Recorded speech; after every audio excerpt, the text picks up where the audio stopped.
so many questions. It's nice to have such an interactive session. We are now going to make our way to Copenhagen, the capital city of Denmark, to chat with Ivan, who is the general manager of a co-working space called Republikken. We actually again met Republikken for the very first time back in 2016, I believe. Evelina was part of the team back then, and she did an amazing job at showing us around the space.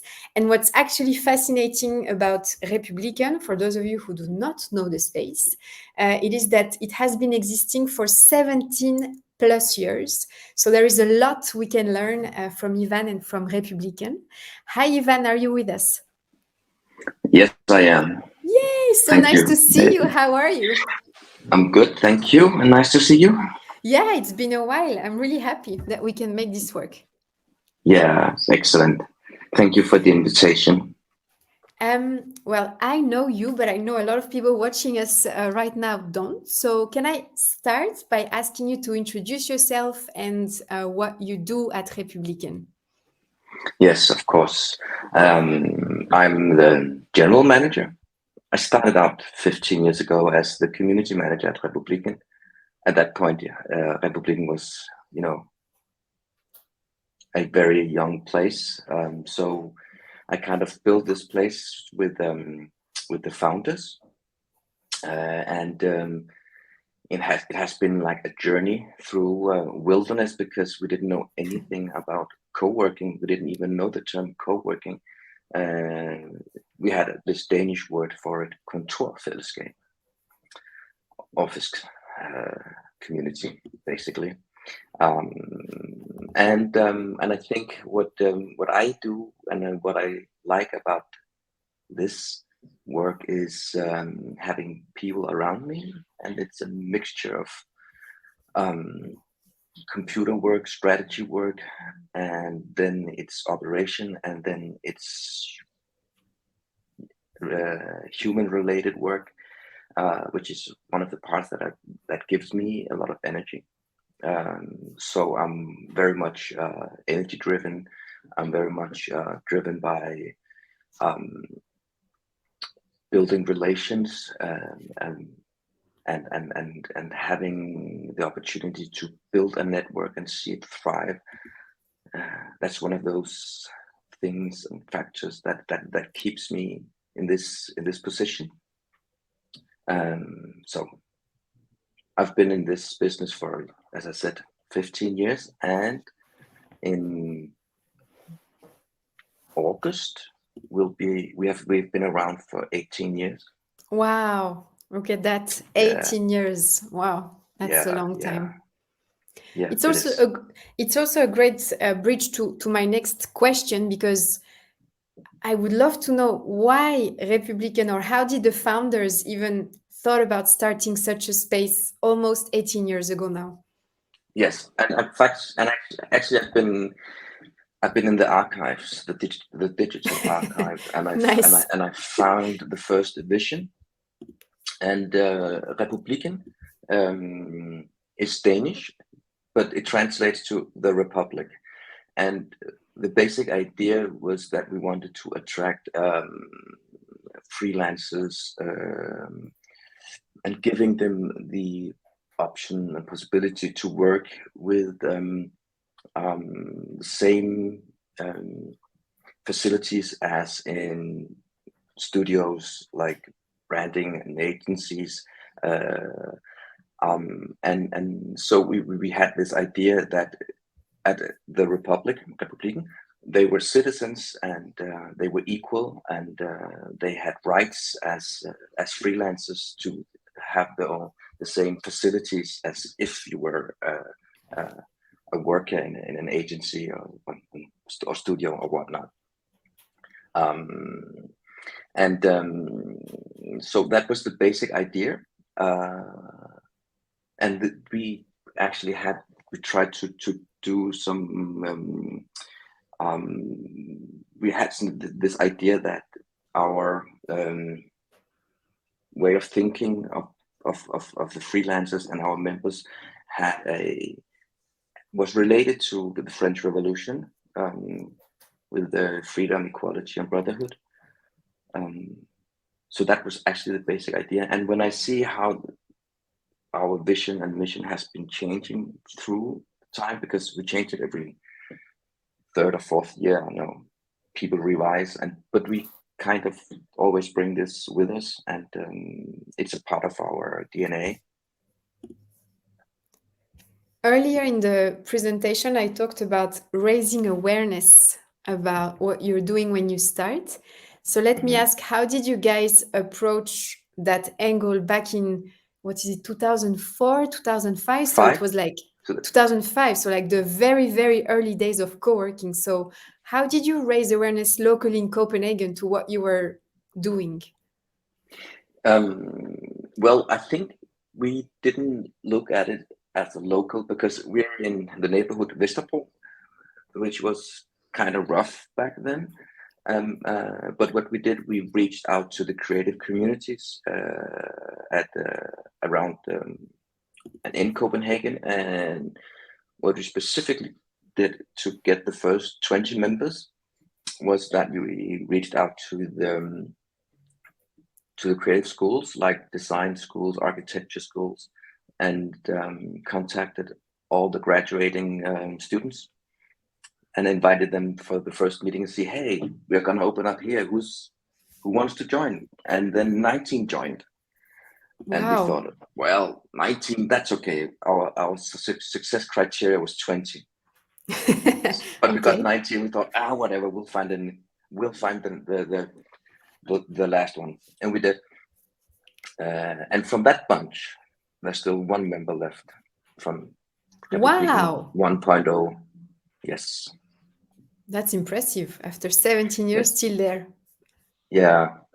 He says that we have to carry him out. Okay, well then. Yeah. And can you also talk to us about the business model? So how has this evolved over the last almost 18 years? Yes. At the beginning, we only had fixed desk. That was the thing. You came in, you got a desk, and one man, one desk. It was like, no, this was the only product we had, and we had meeting rooms included and everything. And we pretty fast realized this is not enough for paying bills, salaries, all that. So we started adding meeting rooms for external customers, which I guess most co-working spaces do. And then we added a conference room also for external customers. And then we added the flex desks, and then we added the makerspace, and then we added the cafe, and then we added in-house lunch deal. So we added product after product, and of course this has not been like easy sailing. It has been a bumpy road, but I think that what is key for us is that we at one point 7 years ago started venturing into private offices, which has never been a part of our thing, because we wanted to be a co-working space. We want to have shared office. We wanted to feel the dynamic of people working side by side and helping each other. And the idea of having private offices was like, no, that's the other guys. But we figured out this is much easier, and your revenue goes sky high. So now I would say that 60% of our revenue comes from private offices, and this has been the driving force in our growth in the past 8 years. When you said go for it. Sorry. Go for it. Then the big the big task for us now is how to take this dynamic feel that we have in our shared spaces and push it in the private offices. That's hard work, because other people, and then they have other ideas, other needs, and they're not always, freelancers and networking minded. They're also hired, their staff, and they didn't choose Republikken. This is where they work. So now there are other dynamics in our community, which is a new way for us to work and have other ideas, but we kind of try to have the same foundation of the French Revolution, I could say. What I wanted to ask earlier, you said you added. When you say you added, does that mean that you actually leased more of the building you were in, or you just converted the space in different usage? And before I ask the question, I found this really cool map of Republikken. So maybe that can help explain everything. But because when you started, what did you have in that image? I mean, if you can see those shared spaces with the high ceiling in the back, this one, and then on more to the left also. Here? No, that a bit more, and then down. Here. That okay. one. Those two were the first offices, and they are like doubles. The level is double. Okay. So like the picture next to it, like this one. That's the one. That's the one in the back, actually. So and these and those offices are extremely good for shared offices because there's a lot of air, and we had other areas where we had these shared offices, and the air was getting dense in no time. So, but what we did back in 2005, we had those two and something in between, and then we gradually we added more square meters.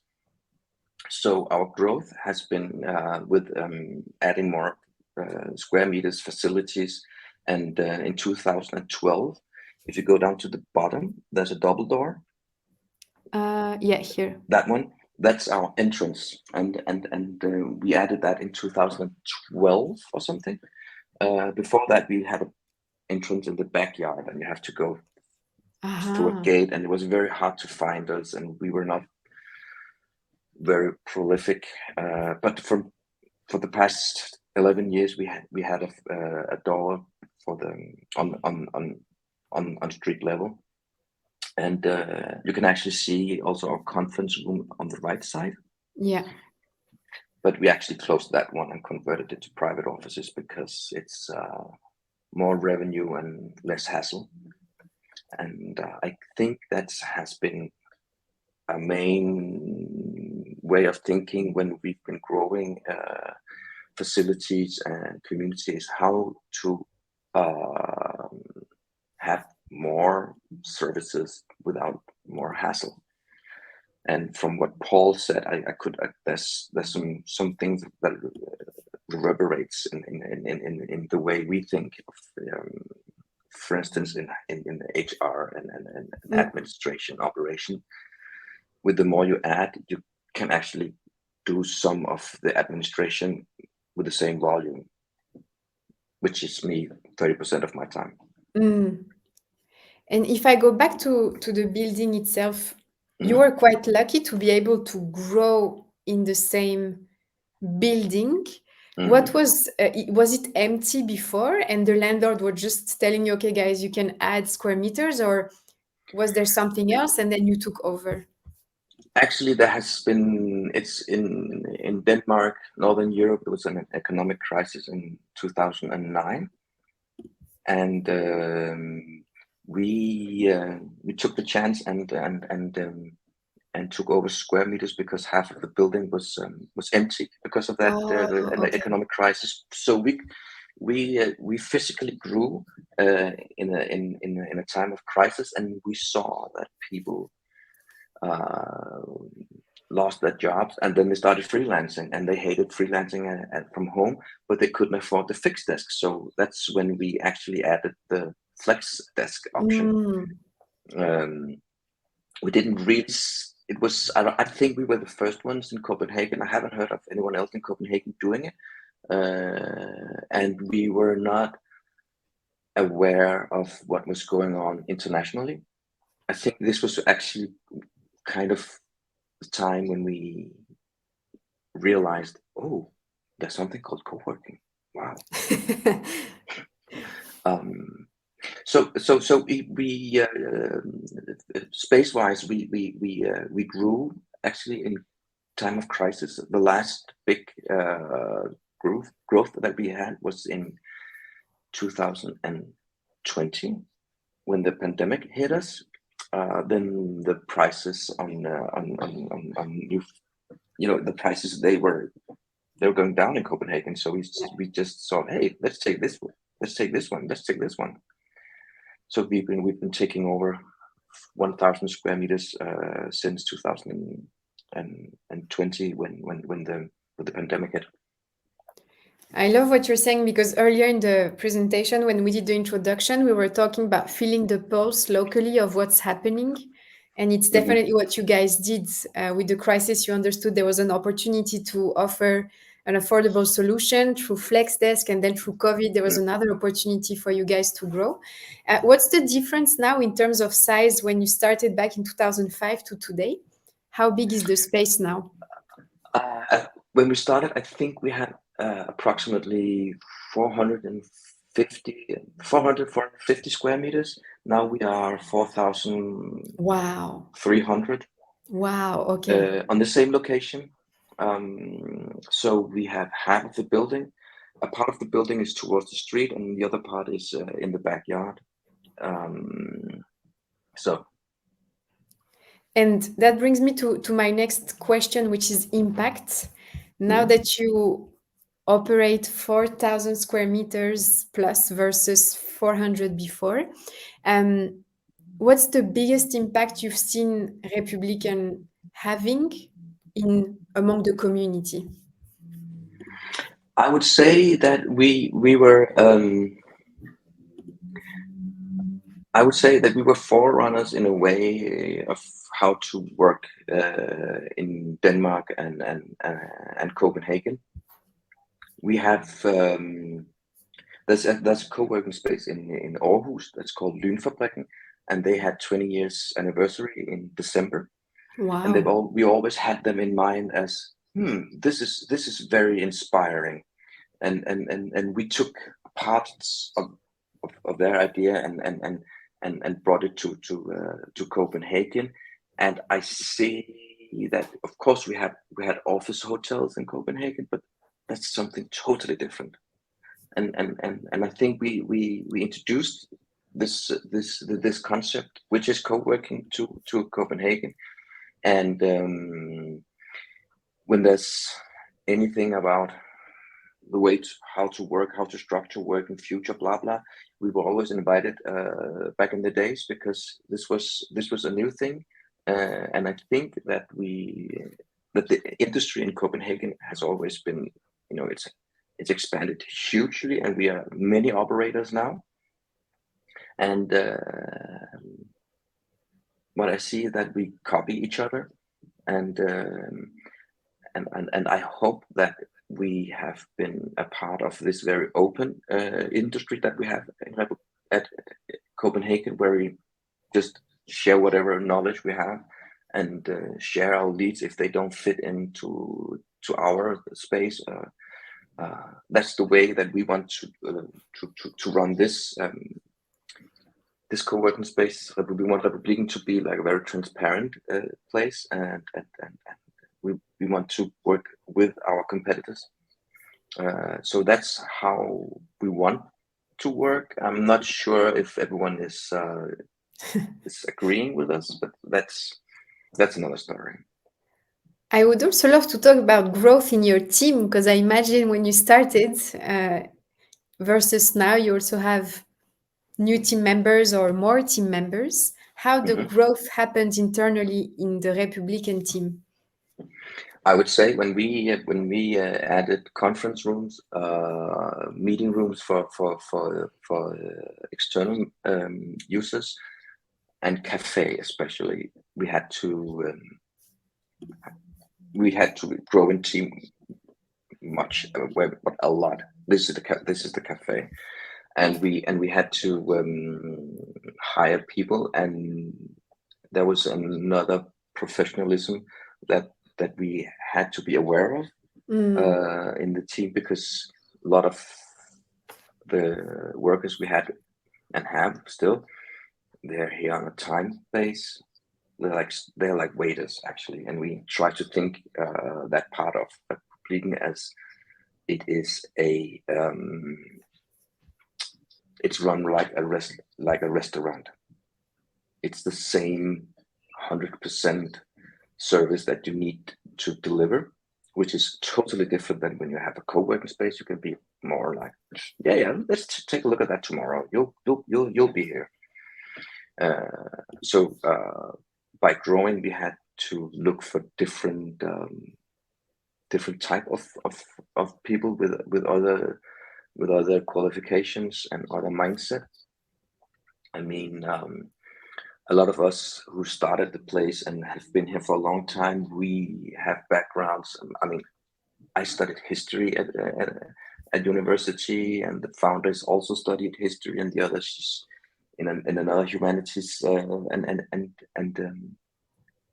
we are not like 100% service kind of person, and that's what we're looking for now when we hire people. We look for people that once that has when it gives them energy to do good service, because that's not what we do. That's not how we get energy. We enter now the more reflective part of the interview, and I'm going to ask you the two same questions I asked Paul previously. If you look back at the 18 almost years of Republikken, what would you say has been the most challenging in your entire growth journey? I would say it's actually how you communicate when you branch out, and like when we had like conference rooms, makerspace, meeting rooms, cafe, co-working, and so on and so on and so on. How do you communicate all these?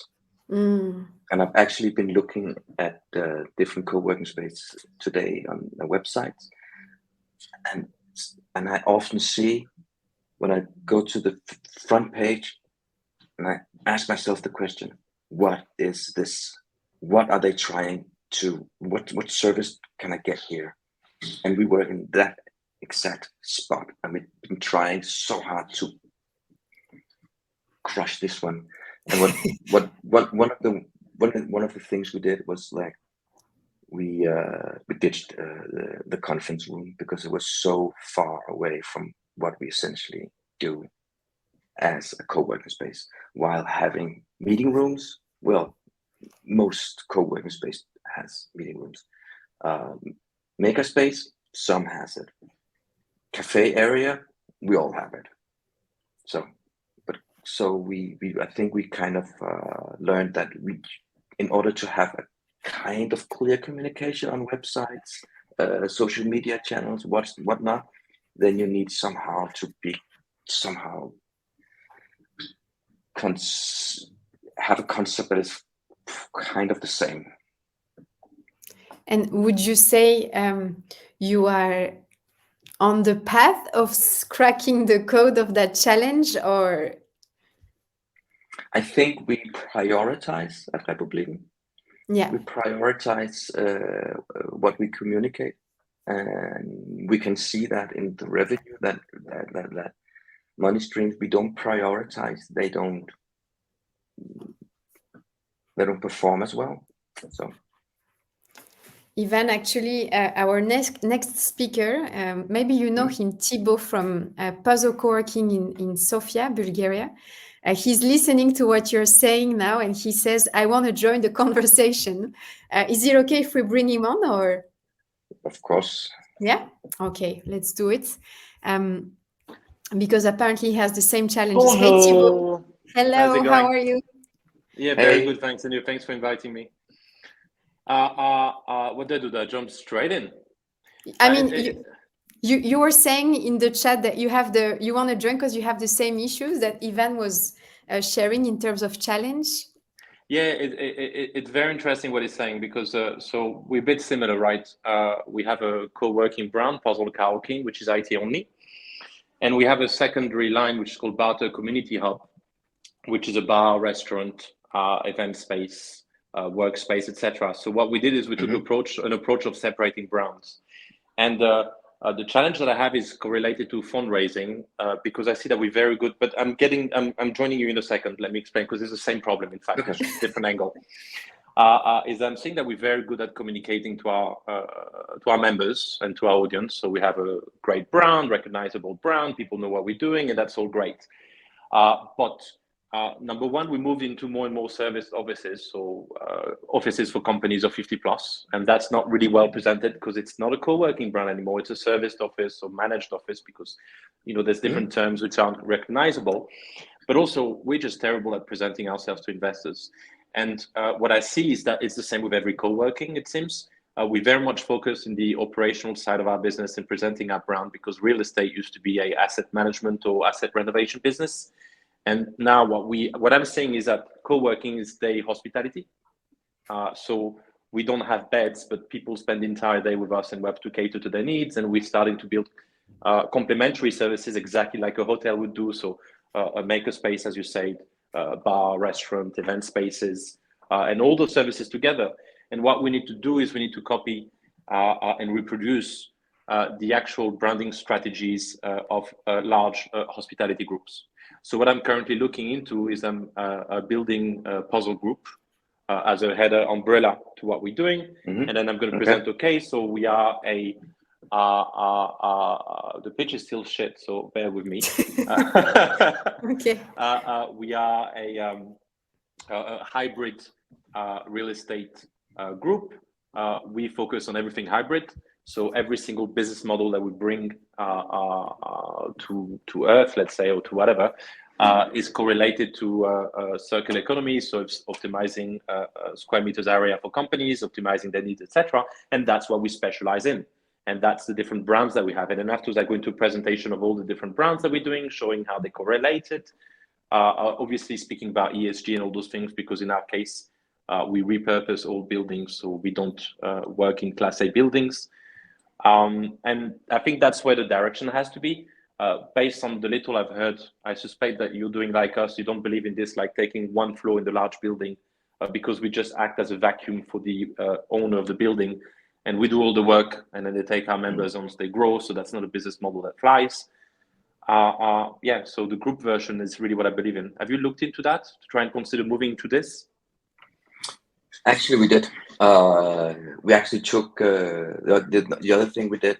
We took the makerspace out of the brand, and then it did a sub brand, which is Republikken Create.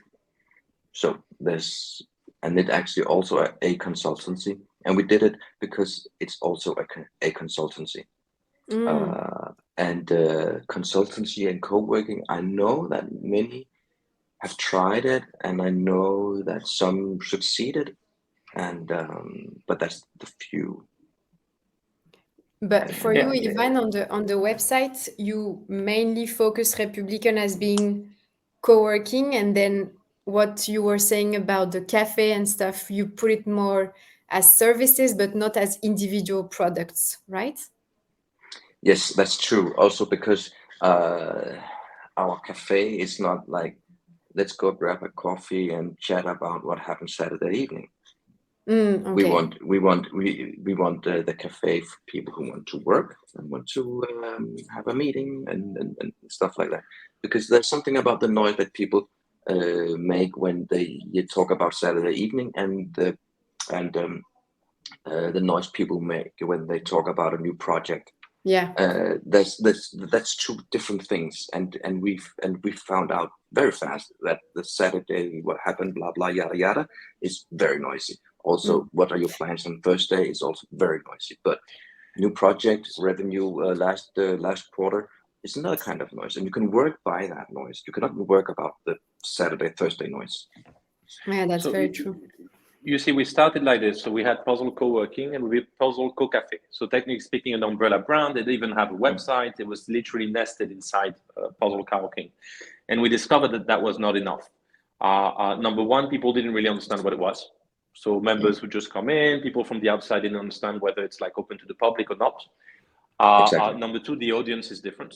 People from the co-working, if you call it the same brand as your co-working, they may perceive it as still a workplace, and they would not be inclined to stay in the office. So it's very difficult to make people remain in the office after work hours. So by splitting those brands, it's... Have I lost you guys both? Or it's No, you're still here. Oh, or maybe we spoke too fast. But now you're lost. Yeah, now we lost you actually. Yeah. Yeah, maybe we did lose him. It's interesting what Thibaut was saying about like investors, and because, for instance, sorry, the book... I lost you for a second. It seems. Was it me who lost you, or you guys who lost me? No, you lost us, I think. I'm so sorry. So people don't want to work weekend, and also there's one rule in real estate is that every single business unit, or in any business, every business unit needs to be profitable on its own. So by splitting it as a brand, you also split it as a company, and you make sure that each individual units generate returns, and you can actually trace and track that. At least that's my belief. Yeah. So yeah, I'm a big fan of splitting. It's difficult because it requires obviously launching new brands and everything, and all these kind of things. But at the same time, ultimately, I think that's the way to go. Ivan, I still, Thibaut, if you allow me, I still have one question for Ivan. Shut up. Do you want to kick me out? Because I don't know if I can keep quiet. Dimitar is at the technique, so I will let him do his magic, but I really want to ask that question to Ivan. I have no power to kick anyone out.